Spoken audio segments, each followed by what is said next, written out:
So good to see you.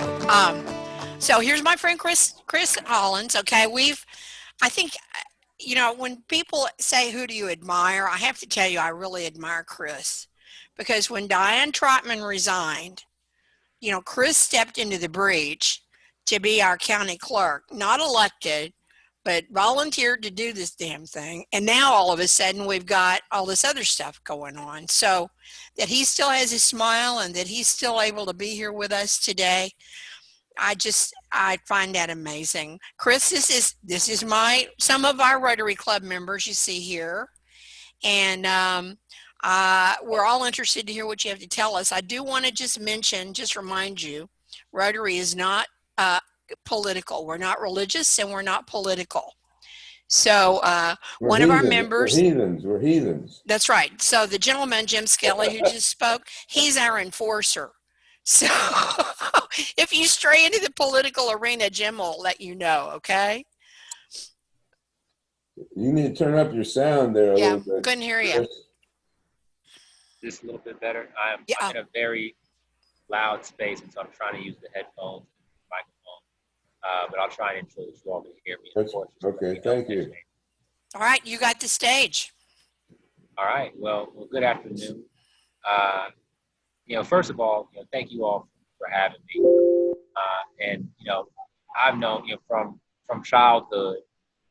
You go anywhere and see Rotary International. I'm well aware of your good works and the commitment that each of you have to our world, to our community, and so I thank you for that. My job too is nonpartisan. It's to ensure democracy and to protect the right to vote for the people of Harris County in particular. But I've also found myself fighting for all of Texas, it seems like, in some of these legal battles to ensure that everyone, regardless of the color of your skin, where you're from, what language you speak, what part of town you live in, that you can vote safely, that you can vote conveniently, and that you can vote with a peace of mind that vote is going to be counted. And that's our commitment here at the Harris County Clerk's Office, period.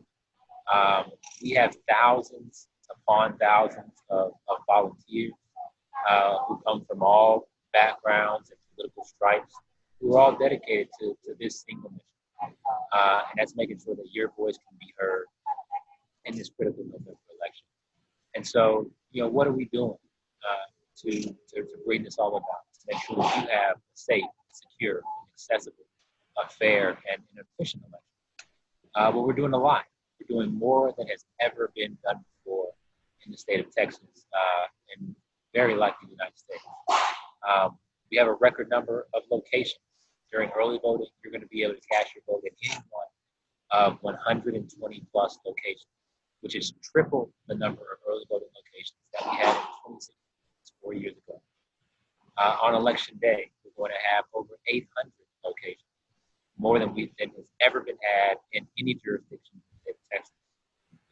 And that's because of the situation that we find ourselves in.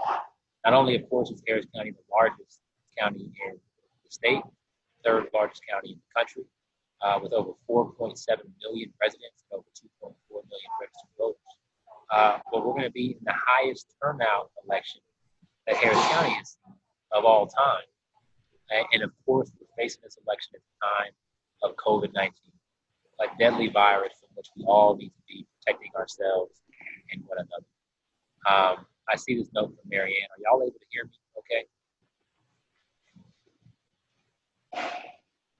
Chris, we can hear you. It seems like there's a lot of background noise and a little garbling. Try holding the microphone a little closer to your mouth. How about that? That's better.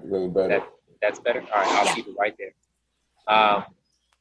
And so again, so we're in the time of COVID-19. So we have to be able to vote, but also vote with social distancing, vote with PPE, and vote by following additional safety protocol to keep all of us safe during this time. We're also offering more days to vote than ever before. 18 days of early voting, and of course, election day. More hours to vote than ever before. We're open 7 to 7, Monday to Saturday, 12 to 7 on Sundays, and during the last week of early voting, 27th to 29th, Tuesday through Thursday, every single one of our voting centers remain open until 10 p.m. And on the 29th, that Thursday, 7 of our voting centers, including NRG Arena, where I sit right now, our election headquarters, will not close at all. It will remain open from 7 a.m. on Thursday to 7 p.m. on Friday. So voters have more than 24 hours consecutive to cast their ballots. And some might say, well, who needs that, right? What kind of gimmick is that? It's not a gimmick at all. We have shift workers, folks who are working out at plants at the Port of Houston, folks who are working in Texas Medical Center, another one of our 24-hour locations, that are working to save our lives in this critical time. Folks who are stocking shelves at the grocery stores that we need so much across Harris County. And just on this one night, we're going to give them the opportunity to cast their votes at a time that's convenient for them, their families, and their life situations. So we're very proud of that. There are also more ways to vote than ever. Of course, you can always vote early. You can always vote on election day. And early voting is preferred. It's safer. It's going to be more convenient. There will be less people in line, less people in front of you, less people to be exposed to. But we're also offering drive-through voting for the first time in the history of the state of Texas. Any voter, regardless of your age, disability status, anything like that, any voter at one of 10 locations across Harris County can vote drive-through in the safety of your vehicle. While you're waiting in line, you can be attending a Zoom meeting like this, you can be on the phone with a buddy, you can be listening to the radio. And when it's time to vote, you pull into your booth, cast your ballot. You'd only be interacting with a single person, one election worker who will check you in and give you a sanitized voting machine for you to cast your ballot. And that's for anybody who wants to. We'll offer curbside voting at every single location. And so if you have a disability or it's dangerous or prohibitive for you to go inside a voting center, at any one of our 120 early voting centers or 800 election day voting centers, you can vote curbside. Pull up, press a buzzer, someone will come and serve you, and you'll be able to vote from your vehicle. And finally, voting by mail. I know there's a lot of interest and questions about voting by mail. Voting by mail is the safest and the most convenient way to vote. Not only is it safer for you to be at home, separate from anybody else, more convenient for you to be sitting at your kitchen table or your sofa, taking the time that's needed to go through the ballot, make those decisions, and vote all the way through the ballot. But it's also safer and more convenient for everybody else. One less person in line in front of them, and one less person who they could be exposed to at a voting center during the time of this deadly virus. And so if you are eligible to vote by mail, I strongly encourage you to do so. Texas is one of only 5 states that does not automatically allow you to vote by mail. 45 states in our union have decided that this is a time that is important enough, and there, of course, is enough risk to our health that anyone should be allowed to vote by mail. Texas has sadly not reached that conclusion. Here in Texas, you have to be eligible to vote by mail. So how are you eligible? Number 1, if you're 65 years of age or older. Number 2, if you're traveling outside of the county during the voting period. Number 3, if you're in jail. Or number 4, if you have a physical condition that creates a likelihood of injury to your health if you vote in person. And that category automatically includes those who have a disability, those who are sick, or those who are pregnant. But it also, according to the Texas Supreme Court, your lack of immunity to COVID-19 can be considered in your health decision of if voting in person would create a likelihood of health. It cannot be the only factor. So if you are perfectly healthy and simply fear COVID-19, that won't get you over the hump. But any number of physical conditions combined with lack of immunity to COVID-19 could qualify, and it's your decision. We've seen from the CDC website that there are so many comorbidities to this deadly virus.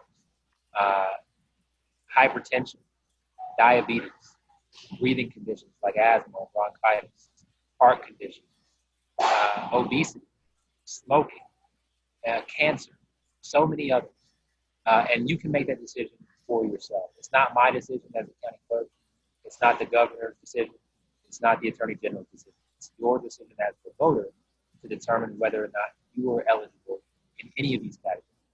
And if you apply in any of these categories, it's my office's duty to process your application and send you a mail ballot. And so if you want to get access to a mail ballot, if you haven't received, a mail ballot application, if you want to get access to an application, you can go to harrispost.com/vote-by-mail, and you'll see the same guidance I provided you. You'll also be able to download and print an application. If you do not have access to a printer, if you'd like to mail to you, then we can do that. You can email BBM, it stands for vote by mail, bbm@harrispost.com to make a request. And for those who are concerned with the safety and security of voting by mail, the first thing I'll say is we have a website, harrispost.com/tracking. If you've applied for a mail ballot, you can go to harrispost.com/tracking, put in your information, and that site will tell you the status of your application and the status of your mail ballot. It will tell you the date that we sent it to you, and will tell you the date that we received it back, and let you know that we're processing. And that's just to give you that peace of mind, that internal security, that mail ballot has gone through the system properly. But mail ballots in general, voting by mail, is a secure process. It's used in all 50 states. And we hear misinformation from folks across this country who don't want you to vote, who don't want you to know your rights or exercise your rights, who tell you that this is rampant with fraud, you can't trust it, et cetera, et cetera. Study after study has been done on this topic. And the data shows folks who think about data and listen to facts. But data shows that in the United States of America, you are more likely to be struck by lightning than you are to be a part of any sort of mail ballot fraud, period. That is a fact. And so this is not something that we should be concerned with at a broader level. But to talk about the security here in Harris County in particular, when we get your mail ballot, we put that mail ballot in a locked box. That locked box is kept in a locked cage. And that cage is under 24-hour camera surveillance and 24-hour security through Harris County Clerk. And that box is never open until a bipartisan committee convenes in mid-October to begin to process those ballots. And anybody who processes that ballot, there will always be two people at a time from opposite political parties who are there to process that ballot, make sure that ballot came from you, and make sure that once we confirm it came from you, that those votes get counted. And so this is a process that you should trust. Of course, you can, once you get that mail ballot, mail it back to us. It needs to get to us. It needs to be postmarked by November 3rd, but do not wait for that. There are mail ballots that are sitting in mailboxes right now. Those can be returned to us right now. You don't need to wait. And you can also drop your mail ballot back off to us. And you may have seen in the news some stuff about this in the last day or so. Until yesterday, Harris County had 12 drop-off locations where you could bring in and personally deliver your mail ballot. As of today, we only have one because of the governor's edict that Harris County can only have one. We believe that that's an abuse of the governor's rights. It's not friendly to Harris County voters. Those who live in the outward stretches of Harris County are deeply disadvantaged by this edict. In Northwest Harris County in particular, Spring Branch is obviously going out in that direction. There are parts of Harris County that are more than 50 miles away from NRG area. And that's why we had drop-off locations that were closer. And so this is terrible news, but do not be discouraged because everything I told you previously remains true. This is going to be the most accessible election in the history of Harris County.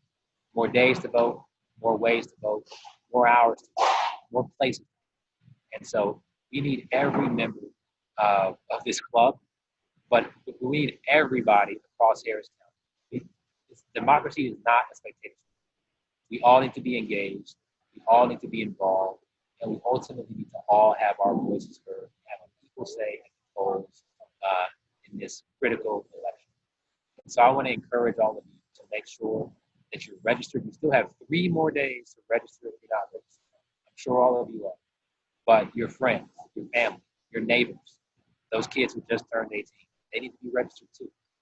And for those who are then registered, if you're eligible to vote by mail, I strongly encourage you to do so as a service to yourself and as a service to other people in Harris County. With that, I will pause. Again, I want to thank you all for taking the time to listen, to educate yourselves, and to be active and engaged in this process. And I'm happy to answer.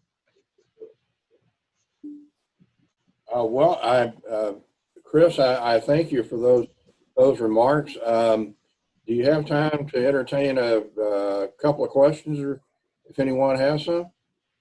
Absolutely. And before questions, I'll just go over a couple of websites because I see a question from Mary Okay, great. about websites and dates. So first of all, key dates. The last day to register to vote is October 5th. That's in 3 days. My office does not handle voter registration. That's handled in the Harris County Tax Assessor's Office. You can go to HCTAX, HC is in Harris County, tax.net to verify your status and to figure out how to get registered before October 5th if you have it all. The last day to apply to vote by mail is October 23rd, but don't wait for that deadline. Apply now. You can go to harrisvotes.com/vote by mail to learn more and to download that application. Early voting begins on October 13th, just 11 days from today. And there will be over 120 early voting sites available to you across Harris County. How do you find a voting center near you?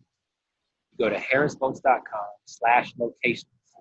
Not only can you see every voting center across Harris County, you can also see which ones serve as drive-through voting sites, which ones serve as 24-hour sites on October 29th.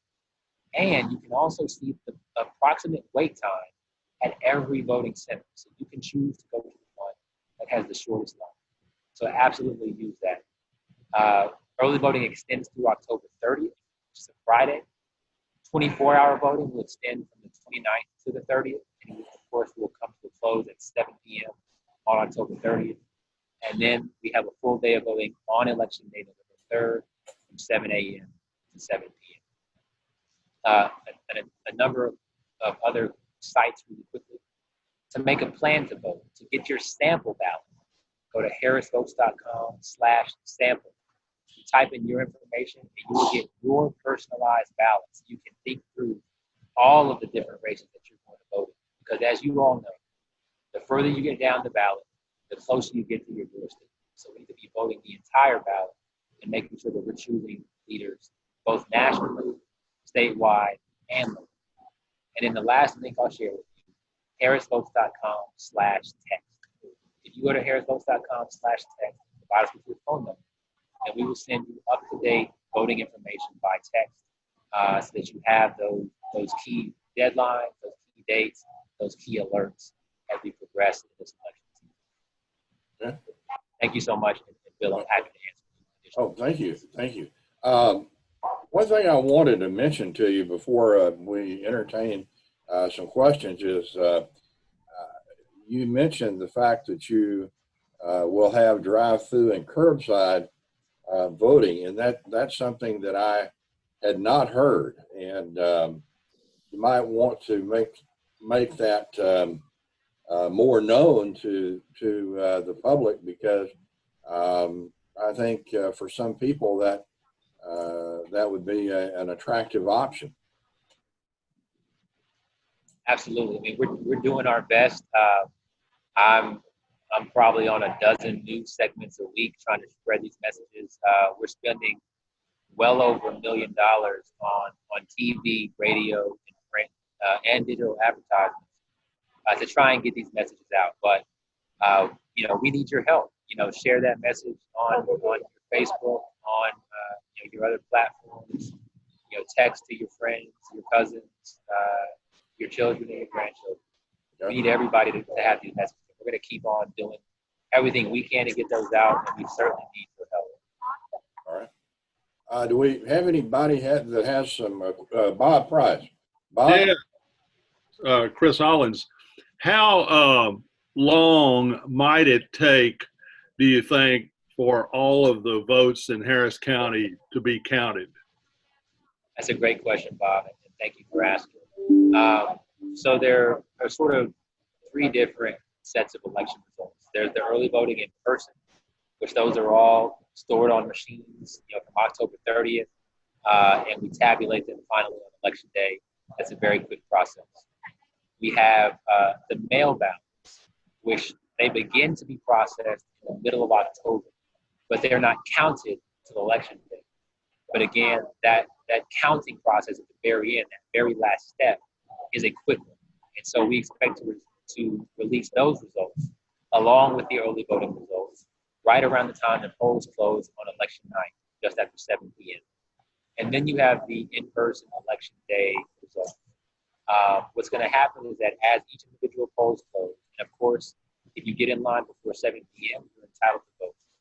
As each of those voting centers processes every single one of their votes, and they shut down, their election judges are going to bring those results directly to NRG Arena, and we're going to be bringing those in, processing them, and counting them throughout the night. It's our hope that by midnight, 1 a.m., that we get all those results tallied and reported out. We're going to do that as quickly as we can. But election night results are and have always been unofficial. And so we try to get that information out to you so you have the understanding of who's going to win which races. But we always go back and make sure that we counted every vote, that the tallies are down to the decimal, and that every mail ballot is properly counted as well. And so that has been the case forever. It will continue to be the case. And so we'll go through that process, but you should get the unofficial results that you're accustomed to getting election night and have the knowledge of who the victors are in all of these important races. Jim Skelly? Jim, you're muted.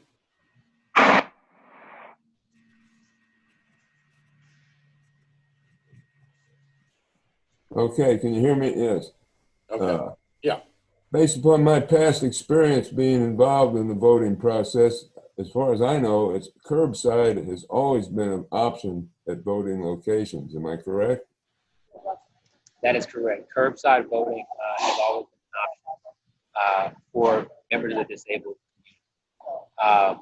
The key difference, we've ensured that these buzzers now exist to make sure that the staff is alerted when you come to these sites. And of course, we're doing a better job, or trying to at least, of publicizing the availability of curbside voting. But again, that's only for the disabled community. For those who have trouble getting in and out of the voting center. Right. Drive-through voting is for everybody. And drive-through voting is only going to be at 10 locations. Well, I say only 10 is a lot.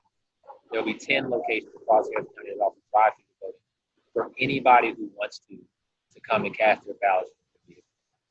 And the one location that's available now to drop off mail ballots is where? NRG? Right here at NRG. That's correct. And we're now part of litigation to restore our ability to collect these ballots at all of our county clerk's offices across the county. But until we get resolution there, we don't want to put anybody's vote at risk. So we're following the law, as it were. And our sole location right now is NRG. Okay. Do we have any further questions? Vanu? Okay, I have a couple of questions. This voting, this election with unexpectedly large turnouts. So what can we expect the waiting time to be in line? That's a good question. It will certainly vary by day and by time. The first day of early voting is going to have a lot of interest. The last couple of days of early voting will have a lot of interest. Election day will have a lot of interest. There will be probably 2 weeks in between that are relatively quiet, where you can get in and out quite quickly and quite easily. We have estimated and overestimated the turnout to ensure that every voting center is able to process well over the expected amount of voters who are going to be there. And so we're going to do our best to keep those lines short. I can tell you that during the July primary runoff, the first COVID election in Harris County history, and in my first election as your county clerk, 95% of voters casted their vote and waited less than 5 minutes. I don't know that we'll be able to hit that same mark here in November, but know that we're using data, logistics planning to properly allocate those voting centers, to properly allocate the machines within those voting centers, so that in high traffic areas, we're able to handle the deluge of voters who we know are going to show up. And so, but you can go to harrisvotes.com/location live during the election and see those wait times across the county and be able to pick the one nearest you with the shortest line. Wayne, the shopper? Yes. If I'm running for the school board and I'm unopposed, does my name need to be listed on the ballot?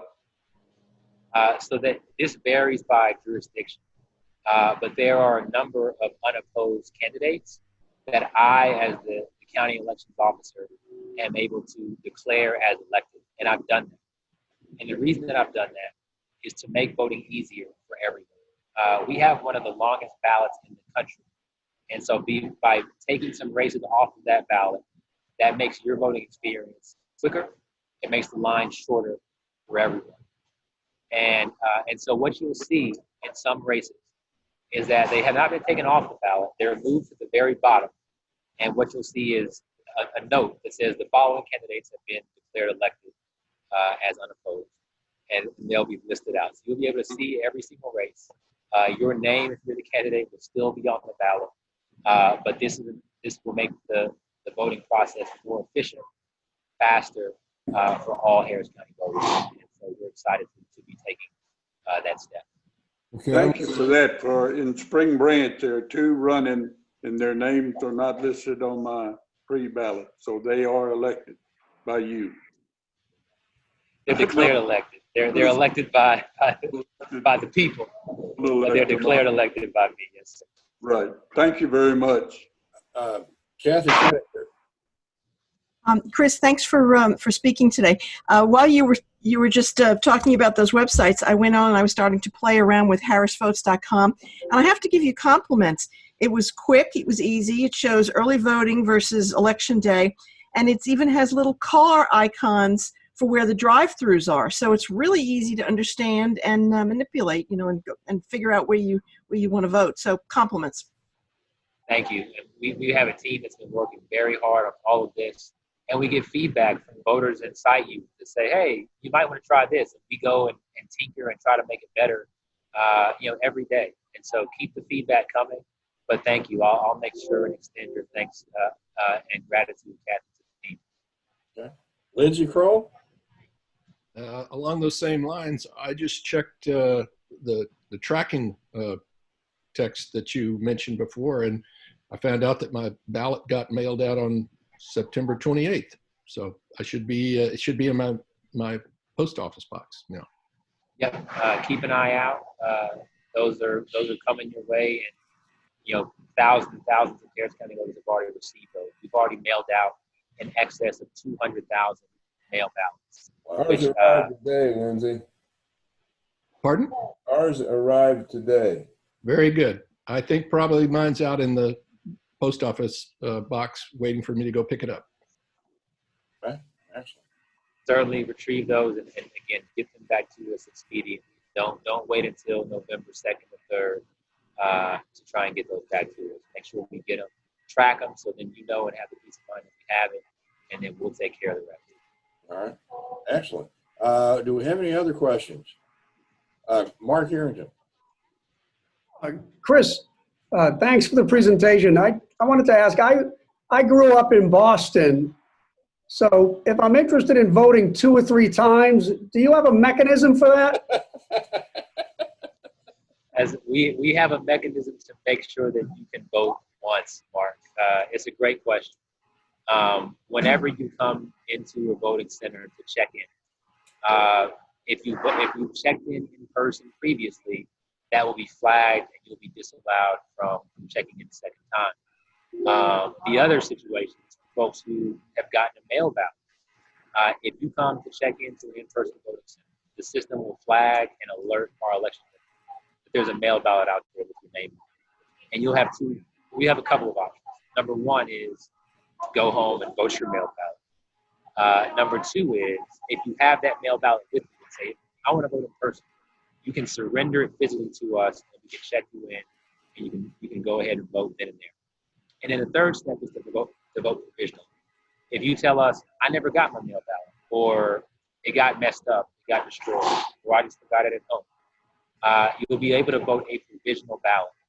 And as long as no mail ballot ever gets delivered to our offices with your name on it, then that provisional ballot will be counted. But if that mail ballot comes in, we're going to count the mail ballot, we're going to toss out that provisional ballot. You know, Mark, the question should have been, how many times can you vote in Chicago? Yeah, well, yeah. Okay, any other questions for Chris? I got a comment. Well, Jim? Based upon my past experience, if somebody comes in and says they don't have their mail ballot, first thing we always used to do is tell them to go home and find it. That would be the easiest way to get it done. They don't always want to do that. Then you got to go through the process of provisional voting and all that stuff. So anyway, it's certainly a time intensive process, Jim. But again, whatever the voter's situation, convenient for us or not, we're trying to make it safe and convenient for that voter and make sure that they can have their voice heard. And so, and our team gets paid. So as long as it takes, they'll be paid for that work. And we're excited to do it. Okay. Any other questions? Bill Haglund. I don't have any questions, but at the end, Chris, I don't know if you heard about this, but when Russia became democratic, so to speak, Chicago sold a lot of their old voting machines to Russia, and Mayor Daley still won. I don't know if you heard about that or not, but I just thought I'd let you know. Well, thanks for the heads up, Bill. Always good to get a history lesson.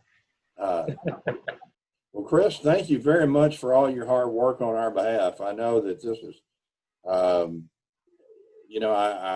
understand, and you correct me if I'm wrong, that when you took the job, you had indicated that you were not going to actually run for the position. So you're interim in the truest sense of the word. But so thank you for your hard work on our behalf. I know this has not been, the last few weeks have been probably a little bit unpleasant, but it'll be behind you soon enough. So thanks so much. This has been the honor of my life. You do have 2 county clerk candidates on the ballot, so that should be a race that you vote in. Who will replace me here. And as you also may or may not know, beginning immediately after this November election, Harris County will have a nonpartisan election administrator who will be the person who administers elections going forward. And so a lot's changing here, but again, it has been a distinct privilege for me to serve in this role. And yeah, we have a lot more work to do, but I'm counting down those days, and we're getting everything in place for you all to vote safely and securely. So thank you all. Gwen, thank you again for the invite. So good to see your face. Look forward to seeing you again soon. Well, thank you for being here, and it's been a pleasure and an honor to have you. And Gwen, thank you so much for arranging Chris's attendance. It's been a very informative and outstanding presentation.